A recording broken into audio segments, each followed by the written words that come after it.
bank syariah mengeluarkan asuransi jiwa, maka silakan boleh lanjutkan karena mereka mengambil fatwa yang nomor 2 tadi. Begitu juga dengan BPJS, itu asuransi kesehatan. Sebetulnya uang digabung, uang digabung, ada yang sakit. Yang satu sudah bayar, kamu BPJS sudah berapa tahun daftar? Udah 2 tahun Pak Ustadz, nggak pernah sakit, sehat terus. Berarti uangmu nggak pernah kamu pakai. Inilah rencana mau sakit nih Pak Ustadz. Assalamualaikum warahmatullahi wabarakatuh Ustadz. Waalaikumsalam warahmatullahi wabarakatuh. Bagaimana hukumnya asuransi jiwa di bank syariah, boleh atau tidak? Asuransi hukumnya ada 2. Yang pertama mengatakan asuransi hukumnya haram karena ada unsur horor, gambling, judi. Satu tahun bayar 10 juta, 10 juta, 10 juta, 10 juta, 10 juta, 10 juta, 10 juta, 10 juta. Semuanya ada 10 orang. 10 kali 10 berarti terkumpul uang 100 juta. Tiba-tiba meninggal saya, mati. Saya yang dapat. Sudah bayar 10 tahun, nggak mati-mati. Judi. Maka kata kelompok yang pertama, asuransi itu ada judinya, maka dia haram. Kelompok yang pertama mengatakan haram. Kelompok yang kedua mengatakan asuransi itu halal, boleh. Kenapa? Karena di dalamnya ada unsur ta'awun, tolong menolong. Saya susah, nggak ada uang, maka dengan adanya uang iuran 10 juta 10 juta saya menjadi tertolong, baik asuransi jiwa, asuransi kesehatan maupun asuransi kendaraan, keselamatan di jalan raya. Maka ada 2 pendapat. Begitu kata Syekh Ali Jum'ah dalam kitab Fatawa Mu'asirah, fatwa kontemporer. Silakan pilih antara 2 ini, karena asuransi tak ada zaman Nabi. Saya milih judi Pak Ustadz, kalau begitu haram. Saya milih tolong menolong Pak Ustadz, kalau begitu boleh, silakan. Tapi konsisten, jangan ketika nggak dapat dibilang haram, pas dapat halam. Nah, Ustadz sendiri, saya tidak pakai asuransi jiwa, saya tidak pakai asuransi kesehatan, saya tidak pakai asuransi kendaraan. Terus pernah tabrakan? Sering. Karena saya menganggap itu bagian dari judi. Tapi saya tak menyalahkan. Apalagi di sini ada tulisannya asuransi syariah. Nanti kalau ada sales yang datang ke perumahan Bapak Ibu mengatakan silakan daftar asuransi syariah, tanya mana fatwa dari DSN, Dewan Syariah Nasional. Air minum ini tidak boleh diminum sebelum ada label halal. Ini ada Pak Ustadz? Ada halalnya. Mereknya Sahabat. Sahabat apa? Sahabat UAS. Kalau minuman makanan kita mesti tahu ada label halalnya. Bukan label Pak Ustadz, label. Terserahlah mau label mau label.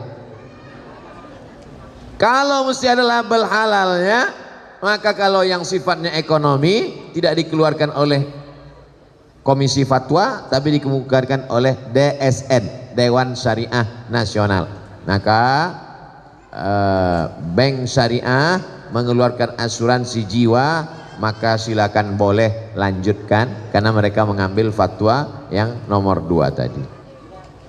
Begitu juga dengan BPJS, itu asuransi kesehatan. Sebetulnya uang digabung, uang digabung, ada yang sakit. Yang satu sudah bayar, kamu BPJS sudah berapa tahun daftar? Udah 2 tahun Pak Ustadz, nggak pernah sakit, sehat terus. Berarti uangmu nggak pernah kamu pakai. Inilah rencana mau sakit nih Pak Ustadz. Assalamualaikum Pak Ustadz. Waalaikumsalam warahmatullahi wabarakatuh. Saya bekerja di swasta, sebagian besar saham dimiliki non muslim dan saya menerima gaji setiap bulan. Namun per bulannya ada sumbangan rutin dengan nominal tertentu ke yayasan, tak saya sebut nama agamanya, menjaga kode etik jurnalistik, di mana situ sifatnya wajib bukan sukarela. Apakah kami nanti di akhirat saat dimintai pertanggungjawaban kemana uang sumbangan ini? Bagaimana hukumnya bekerja di perusahaan non muslim? Pertanyaan ini ada dua, pertanyaan bercabang. Pertanyaan pertama, apa hukum kerja di tempat non muslim? Nabi punya menantu namanya Sayyidina Ali bin Abi Thalib, menantu Nabi, suami dari anaknya Sayyidatuna Fatimah. Pindah ke Madinah, kerja di rumah orang Yahudi. Kerjanya menimba air orang Yahudi, susah, nggak ada duit, ngambil upah menimba air. Dilaporkan ke Nabi, ya Rasulullah, Ali kerja di rumah orang Yahudi. Apa kerjanya? Menimba air. Nabi tidak larang. Itu hukum boleh bekerja di tempat non muslim selama tidak terkait masalah akidah. Kalau sudah terkait masalah akidah, dilarangnya untuk sholat, wajib ikut ritual dia. Wala ana abidu ma'abadtum wala antum abiduna ma'abud lakum dinukum. Tak boleh. Bekerjanya kalau tidak ada hukum terkait dengan akidah boleh. Yang masalah nomor dua adalah nyumbang. Setiap uang yang keluar dari kita akan ditanya an malihi, harta yang kau keluarkan akan ditanya min ainak tasabahu, dapatnya dari mana, wa fima anfaqahu, dipakai untuk apa.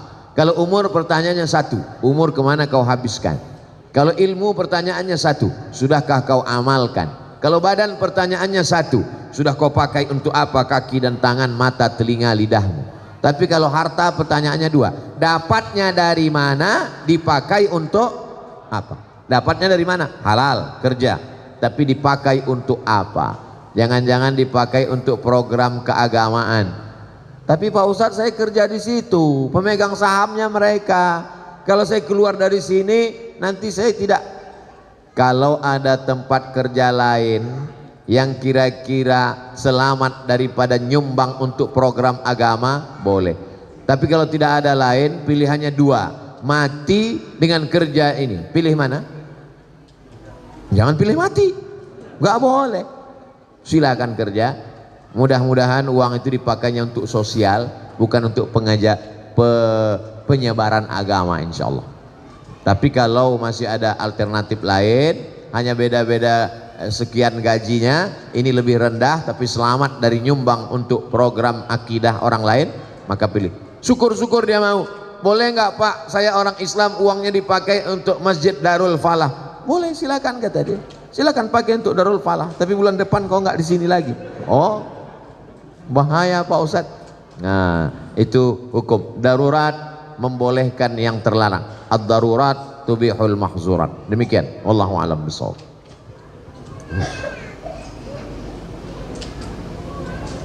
Assalamualaikum Ustadz Somad. Waalaikumsalam warahmatullahi wabarakatuh. Kalau punya hutang sholat bertahun-tahun, bisa nggak dibayar ketika sholat rawatib? Tidak satu, dan tidak boleh mengerjakan sholat sunat. Pertanyaannya dua, bercabang juga. Dulu akil baliknya umur 10 tahun. Umur 10 tahun akil balik, mulai wajib sholat. Lalu dia tidak sholat, dia belum hijrah, nggak ngaji. Lalu kemudian sekarang baru dia sholat. Saya baru sholat Pak Ustadz. Kapan? Subuh tadi. Umur berapa sekarang? 40. Berarti 30 tahun tidak sholat. Maka sholat-sholat yang lama selama 30 tahun itu dia qadha. Qadha artinya ganti. Qadha bukan tempat cuci tangan, itu qadha. Di qadha, yang lalu-lalu di qadha. Sekarang teknis mengqadhanya bagaimana? Selesai satu sholat langsung qadha. Habis maghrib nanti langsung qadha. Maghrib yang pertama dengan imam itu namanya ada. Usolli fardhal maghribi thalatha raka'atin adaan. Setelah maghrib dia qadha. Usolli fardhal maghribi thalatha raka'atin qadaan. Salat. Habis isya juga dia qadha. Berapa lama? Selama salat itu dia tinggalkan. 30 tahun Pak Ustaz. Di qadha 2022, lunas 2052. Kalau meninggal 2040, alhamdulillah bonus. Pemutihan. Saya nggak percaya nih sama Ustadz Somad ini. Mana dalil qadha? Dalil qadha tulis aja di Google, yang nulis tentang qadha kawan saya, sahabat saya, buat sholat qadha Ustadz Sarwat. Ustadz Sarwat, beliau punya rumah fikih. Qadha sholat yang terlewat Ustadz Ahmad Sarwat LCMA, www.rumahfikih.com. 4 mazhab mewajibkan qadha. Tapi jangan gara-gara ini besok bapak cuti 1 bulan mengqadha 3 tahun. Teknis qadha sama seperti sholat biasa. Habis sholat subuh dengan imam 2 rakaat, habis itu qadha. Tapi jangan di masjid, di rumah, karena tidak ada ba'diyah subuh. Khawatirnya kalau dibuat di Darul Falah, selesai sholat jamaah berbisik, aliran sesat. Oke, setelah jelas tentang qadha, habis selesai qadha, apakah boleh ba'diyah? Boleh. Sebagaimana boleh ba'diyah setelah sholat jenazah. Ada jenazah masuk, lalu kemudian ayo jenazahnya disolatkan. Apakah setelah sholat jenazah masih boleh ba'diyah? Ya. Kenapa lebih didahulukan sholat jenazah? Karena ba'diyah waktunya panjang, sedangkan sholat jenazah lebih cepat, lebih baik.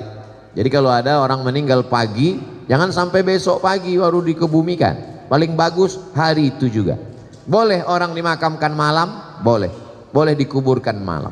Nah ini kalau bisa jangan sampai tunggu besok pagi, karena jenazah itu kalau sudah 24 jam mulai dia berubah, karena usus mulai membusuk dan lain sebagainya. Apalagi kalau ada dia kena penyakit menular, mulai mengeluarkan bakteri. Nanti orang yang memandikan tamu yang melayat. Ini menyadarkan kita, rumah-rumah kita, yang beli kita, pakai duit kita, tapi kalau kita sudah mati, tidak ada sejengkal pun di rumah itu yang mau menerima kita. Kita hanya setumpuk daging busuk yang akan menjadi santapan cacing tanah. Bersedekahlah untuk Masjid Darul Falah. Silakan transfer ke nomor berikut ini. Itu tadi tentang qadha salat. Tidak boleh mengerjakan sholat sunat, tetap boleh sholat sunat.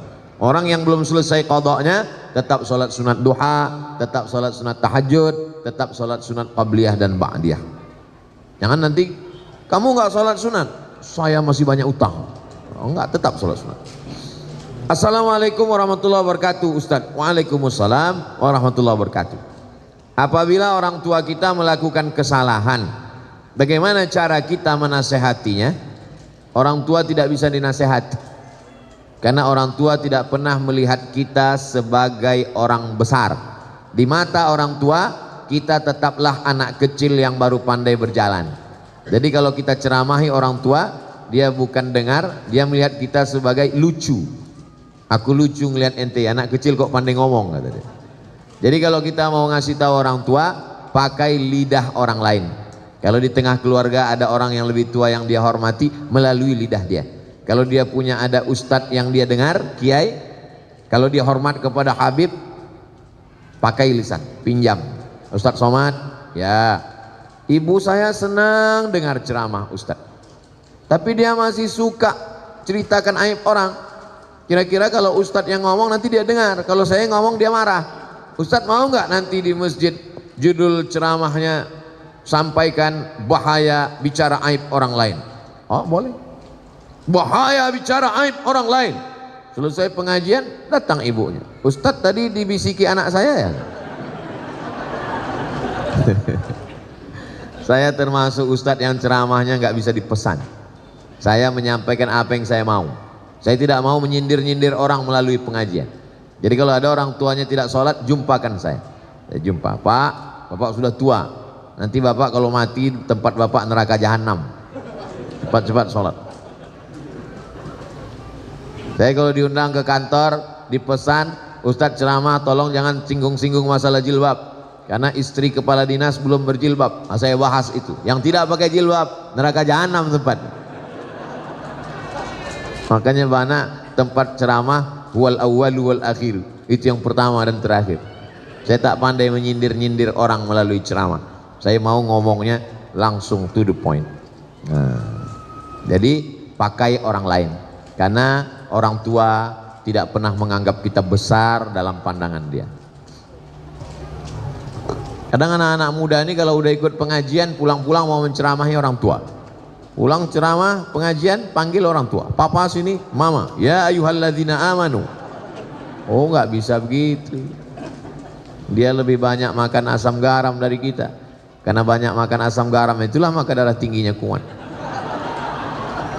Bagaimana yang kita tahu bahwa akhir-akhir ini terjadi beberapa hal yang banyak netizen berkomentar, utamanya tentang program Danantara yang diusung oleh Presiden Prabowo Subianto yang sempat menjadi sorotan dalam berbagai diskusi publik.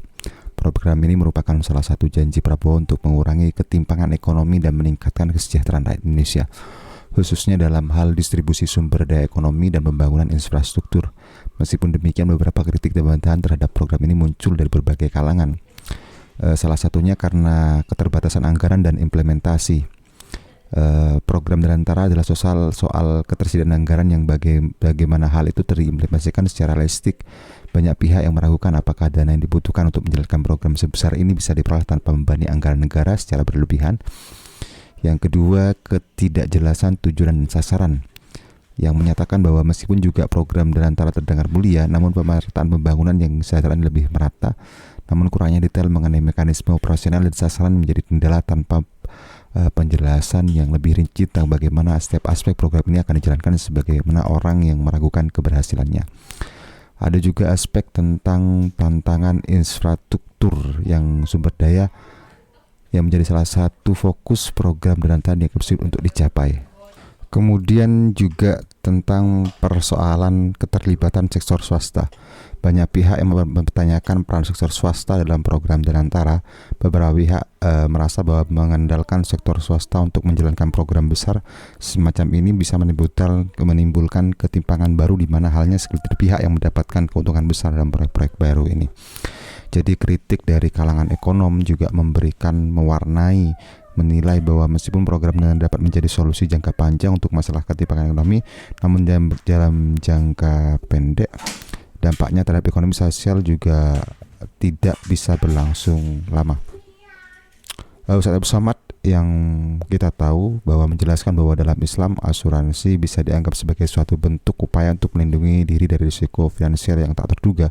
Namun beliau juga menekankan pentingnya memastikan bahwa asuransi tersebut jika mengandung unsur-unsur yang bertentangan dengan prinsip syariah seperti riba, bunga atau goror atau ketidakjelasan atau maisir perjudian, yang menganjurkan untuk memilih program asuransi berlandaskan prinsip-prinsip syariah yang menilai unsur-unsur tersebut memberikan keuntungan sesuai dengan ajaran Islam.